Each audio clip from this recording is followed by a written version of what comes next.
వాళ్ళు దేశాన్ని పరిపాలించిన వాళ్ళు ఉన్నారు. నేను అనేది బుర్రలో వేలిముద్ర అంటే నైపుణ్యం కొరవడటం అన్నటువంటిది పెరిగిపోతుంది. ఇప్పుడు తాజాగా జరుగుతున్న పరిణామం ఏంటంటే ఇస్తారా ఇవ్వరా ఇప్పుడు ఫస్ట్ ఇయర్లో 3 నెలలు ఆలస్యమైంది, 4 నెలలు ఆలస్యమైంది. మొదటి ఏడాది అసలు డబ్బులు ఇవ్వరు. రెండో ఏడాది ఇస్తారో ఏదో చెప్పకుండా ఎవడన్నా ఉంటే చర్యలు తీసుకుంటాం.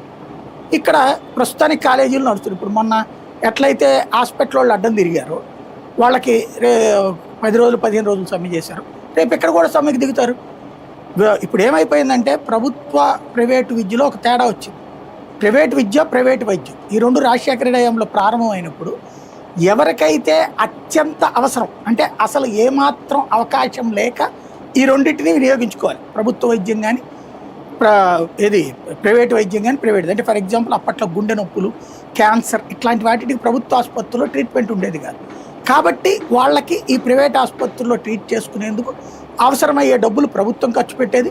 వాళ్ళు కూడా మిగతా పేషెంట్లకు వేసినట్టు లక్షల ఫీజులు కాకుండా ప్రభుత్వం పంపించినటువంటి పేషెంట్లకి లిమిటెడ్ ఫీజుతో వాళ్ళ మెయింటెనెన్స్ ఖర్చుల వరకు తీసుకునేవాళ్ళు అట్లాగే. కానీ దాన్ని అన్ని రోగాలు అందులోకి చేర్చేసి చివరికి ఆసుపత్రులకి వేరే పేషెంట్ రాకుండా చేసేటటువంటి పరిస్థితి ప్రభుత్వాలు చేశాయి. చివరికి వాళ్ళ రోజున ఆరోగ్యశ్రీ మీద మాత్రమే బ్రతికే పరిస్థితి వచ్చింది. ఇప్పుడు వాళ్ళు చివరికి ఇబ్బంది పడ్డారు. అలాగే ప్రైవేట్ విద్యా సంస్థలు కూడా